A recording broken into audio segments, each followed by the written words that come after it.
Hey everybody, so I'm going to try to get a flight in this morning. It's early, kind of dark out here. I charged my GoPro session all night and now it won't turn on, so I have no idea, but I don't have time to figure it out, so we'll do it all on like Hero 3. Let's load up and find the park. There we are. So I decided to try and make this flight today because I'm here in Virginia still, and it's probably the last chance I'll get to fly here. The weather honestly looks very windy and a bit rainy on days, and nothing in the next 2-week forecast looks like it'll be flyable. And that's all I've got left there. It's about a week and a half to 2 weeks. So I decided to try to get out here this morning. I looked at the weather, and the weather says it's going to be calm all night until this morning, and then it shouldn't be but 2 or 3 mile an hour winds at the most here early, and then it'll pick up to maybe 10 later in the day. So I tried to go ahead and get out here as early as I could and try to be here at sunrise and get a flight in before the day started. However, we had some issues. So everything was really nice. I got the wings set up, got the motor on, got her warmed up. Everything looked great. The wind was zero. I mean, literally zero. Nothing to be seen anywhere down here. I was planning on facing south to take off and then realized I didn't have as much space. So I decided to just go along the length of the field here because there was no wind. Honestly, none. So I figured, well, I can at least take off this way, and then if there's a lot of wind, I can land facing the south and do a little bit shorter landing than my takeoff run.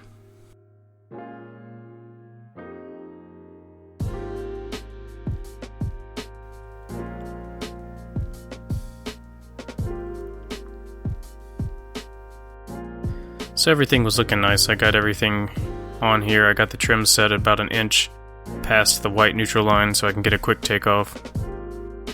Get my forward going here with the wing. Again, this Spyder is amazing. It feels like there's nothing up there. You almost wonder if the wing's really doing anything because it's so light on your fingers when you're pulling those A's.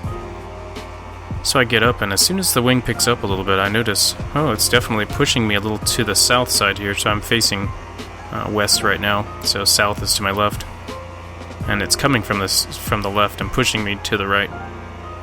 So I said, okay, well, we'll just hold here and kind of get set up, and then let's see what we can do. I use the wingtip steering here and try to angle myself back into the wind so I don't end up going too far that way. And I'm starting to notice there's a little bit of a problem. When I angle into the wind, I'm not really going anywhere. Again, I try to turn myself back into the wind here, and I am literally parked, sitting still, trying to go to my buddy's house, which is towards that body of water there. Not very far, maybe 4 miles. But I am parked for sure. There is no movement, so I say, let's put the trims out, maybe get a little more speed, maybe it'll let me progress forward a little bit. I neglected to put my speed bar on this run because I didn't think I'd need it. Wasn't planning on doing anything crazy. Turns out the wind's aloft. I mean, literally right above the trees. We're already at like 10-15 miles an hour. So here's the pilot, you gotta be thinking to yourself, so what's my next move? Well, I wasn't gonna pull a Mark Honeycutt and try to do 109 miles an hour and end up 45 minutes away from my landing zone. I'd never get back here. There's no way. The winds are just going to be higher, up higher from where I'm at. So I would never make it back to this landing zone if I decide to start going somewhere. And I'm definitely not making any headway towards the wind. So even if I decided to go sideways, it would be pushing me backwards, and I'd never come back here. It may have worked with the speed bar on, honestly, but I still would have had some very slight progress. So now I'm hatching my plan to get this thing back down safely with this wind blowing at me. And I'm wondering, am I going to be able to make it over these power lines that are sitting under me? Am I going to be able to get it back in the same field? So I kind of line up here and see what it looks like. And I notice, no, I'm not making headway, but I'm not really losing anything either, so it looks like I'll be able to come in lower when the wind slowly dies down, and I've got a little more headway down low. Let me see if I can make a low approach over these lines, cut the motor, and land.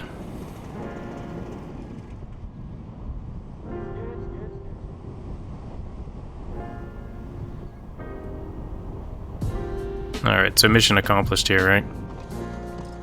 Try to keep it from going into those bushes. Good to go, right? Well, that effectively ends the flight for the day, but I figured we'd talk a little bit more about some of these decisions we gotta make as pilots. Alright, so as a pilot of anything, you're up in the air, you start getting limited options, and you've got to make some close calls sometimes.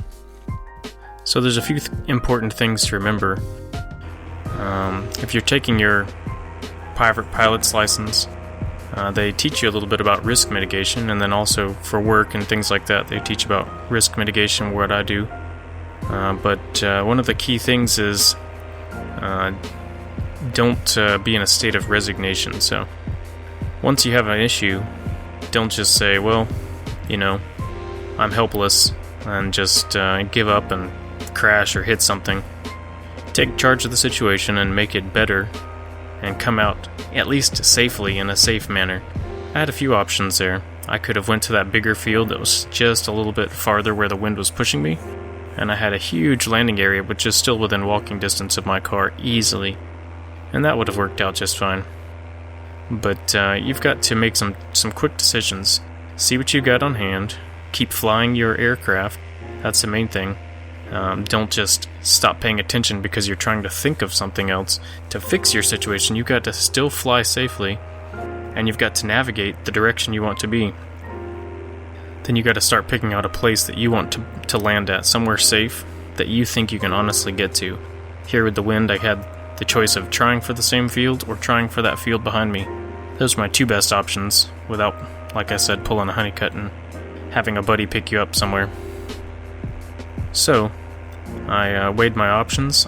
I did a little test run. I saw that as I got lower, I made a little more progress, so I figured I'll go a little lower, and I should be able to make this field where the wind is being shielded by the trees a little bit more. And that worked out.